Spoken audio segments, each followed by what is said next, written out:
Ratman. Perhaps one of the creepiest mysteries in GTA 5 is the urban legend of Ratman. This myth originally comes from GTA 4, where players swore they had seen a half-human, half-rat creature lurking in Liberty City's subway tunnels. While Rockstar never confirmed its existence, the rumor carried over into GTA 5, with some fans convinced Ratman had made its way into Los Santos. Inside the sewer system, strange noises can definitely be heard at some specific locations. In reality, there has never been any proof that Ratman exists in GTA 5's files, but the myth had spread from GTA 4, becoming a well-speculated myth in GTA 5 as well. The Ratman myth can be traced back to an urban legend from Essex, where the story of a homeless man seeking shelter in an underpass was beaten to death by a gang of kids. After his death, rats scavenged his remains, turning him into the Ratman. Goatman. Similarly to the Ratman, this is another smaller-scale, lesser-known myth, which is highly unlikely to be real, due to the lack of evidence. The Goatman appears to be based on the real-life Goatman cryptid found within mountainous regions of the United States, which is a whole nother rabbit hole in of itself. But yeah, so far in Grand Theft Auto 5, there has been nothing substantial to allude to the existence of the Goatman itself. Lone Wolf Howl. While a lesser-known mystery, this one was actually solved only fairly recently by a YouTuber named Gator Keys. I highly recommend checking out his video on it, as it goes very in-depth on the Easter egg and how he came to his conclusion. His videos are also very high quality, so definitely subscribe to his YouTube channel as well. However, to summarize, a single wolf howl can be heard in the Mount Chiliad tunnels at specific times during the night. Essentially, Rockstar Games put this into the game to reference the, at the time, almost extinct natural population of grey wolves in California. In 1924, there was mass killings of grey wolf population in California, and for the longest time, they were believed to be extinct. However, the first sighting of the grey wolf in the wild since then happened in December 2011. Rockstar was essentially paying homage to a highly endangered species that used to roam California. Hence why you will sometimes hear a howl, but will never come across a wolf in-game. Again, I definitely recommend checking out Gator Key's video if you have not seen it yet. Sea Monster. There are two locations where you can find, supposedly, the remains of a large sea monster. They are located west of Bandman Canyon and Fort St. Kudo. I remember when the game was still recent and people were talking all about it, calling it a big sea monster Easter egg. However, it is actually nothing more than just a whale skeleton. As you can see, the skeleton looks identical to that of a whale's. So while it is still a cool find and a little Easter egg, it is nothing more that alludes to anything out of the ordinary. Bigfoot. The Bigfoot urban legend is probably one of the largest urban legends there is in the real world, and so it is no surprise that it has made its way into GTA culture.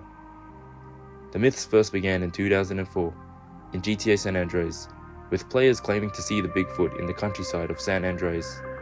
This, like the Ratman, would then go on to gain popularity within the GTA community, becoming an urban legend amongst players. While there was never any evidence to show that Bigfoot did exist in GTA San Andreas, GTA 5 left us with a little more conclusivity. In the mission Predator, there is a subtle Easter egg where you can find Bigfoot momentarily. You can also hallucinate with peyotes and play as the Sasquatch, which leads to a whole nother rabbit hole of itself, which we won't get into today. However, there is also a Strangers and Freaks mission you can play after completing the game. It follows a hunter who claims to have been tracking the Bigfoot for 9 years. If we take into account that GTA 5 takes place in 2013, that would mean that the hunter would have been hunting for Bigfoot since 2004, when GTA San Andreas was released. This is thus paying homage to the San Andreas community and Bigfoot myth from San Andreas. Furthermore, in Red Dead Redemption's Undead Nightmare DLC, you can hunt down the final Bigfoot in-game. Both the Bigfoot in GTA 5 and Red Dead Redemption 1 almost say the same thing word for word, except in GTA 5, the Bigfoot is nothing more than just a person playing cosplay. I think this is a nod from Rockstar to highlight the ridiculous nature of the GTA community, creating these urban myths and legends out of thin air. Furthermore, if there was ever a Bigfoot in the GTA universe, I believe the last one was killed off by John Marston from the Undead Nightmare DLC.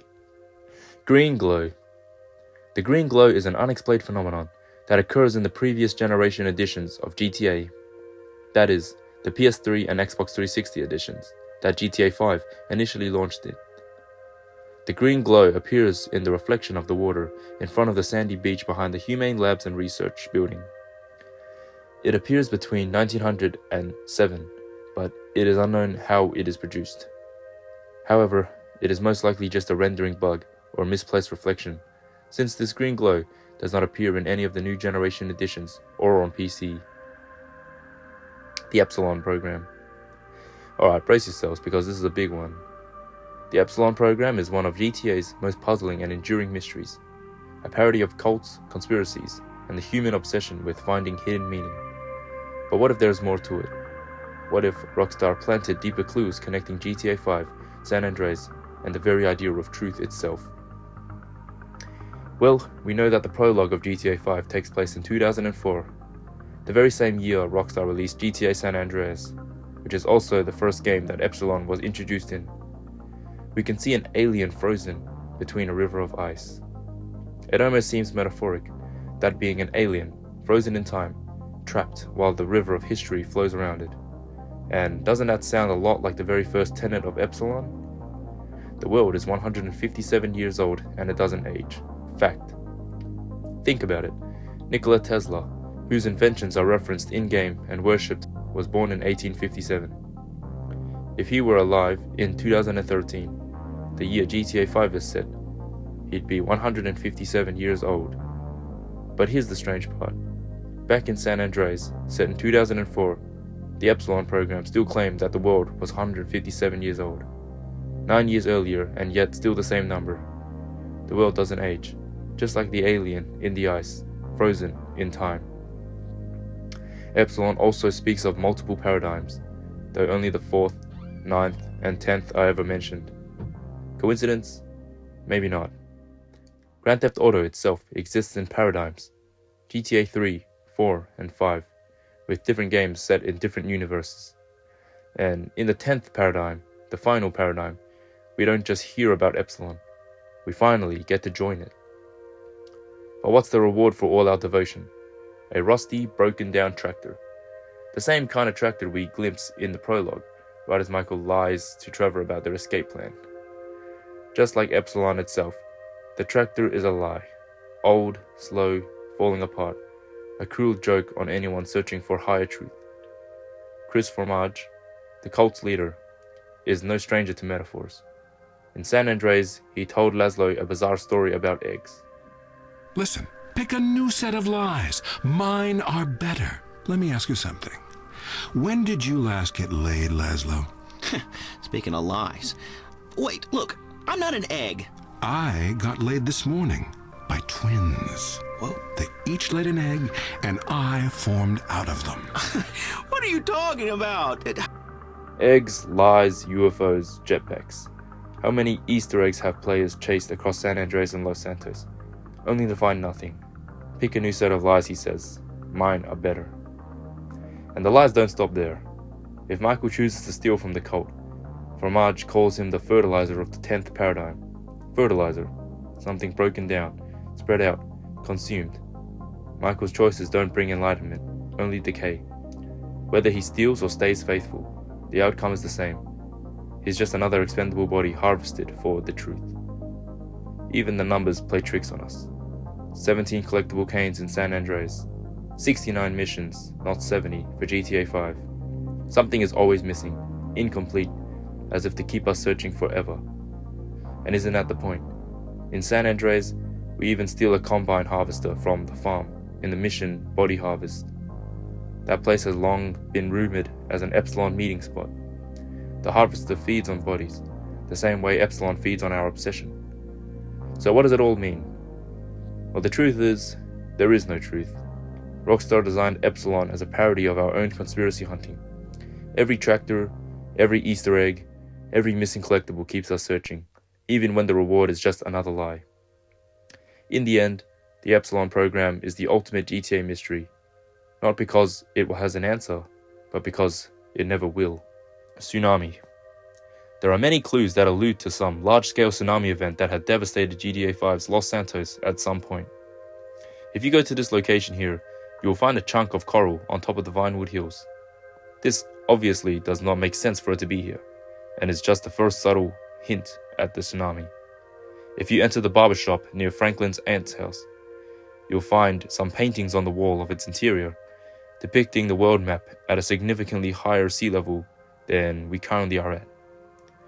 Finally, there is also a website where you can play God, dubbed acceptthechaos.com, where one of the scenarios you can click on leaves Los Santos in devastation, caused by none other than a tsunami. All three of these references, the website, coral on the hill, and the barbershop paintings, allude that there must have been some sort of natural disaster event involving a tsunami that happened at some point in time before the setting of GTA 5. Trevors Mom. Trevors Mom makes a small appearance at the end of the game as a Strangers and Freaks mission for Trevor after the main story is complete. We know from cutscenes in-game that Trevor's mom was an escort and was in prison for a large amount of time, in which Trevor never visited or seemed to even acknowledge. She was out of the picture for pretty much the entire game, up until the Strangers and Freaks mission. Now Trevor's heavy substance use, paired with his mental state, makes me believe that this was all just an illusion, or a hallucination. It wouldn't make sense for Mrs. Phillips to know where Trevor lived, since he was in hiding after the events of Prologue, and Ron does not notify Trevor that he has a visitor before the cutscene. Although Ron makes a Life Invader post acknowledging her, he never actually sees Mrs. Phillips, and could thus believe Trevor was actually talking to his mother when in reality he may have just been hallucinating her there. All in all, it is a very strange mystery, with lots of contradictory pieces of evidence, which was probably intentional by the writers to continue to mess with our minds. Now, regarding this online text you may sometimes receive, here it is heavily implied that this is Trevor's mom, due to the same drug cravings. However, online has many inconsistencies from the single-player storyline, and while it is widely acknowledged to be canon, I do not believe it is so because of the fact. Furthermore, Trevor Phillips' last name is spelled with one L, not two, as you can see here. Now here's a fun fact. Trevor's mom is actually played by the House's brother's actual mother. So yeah.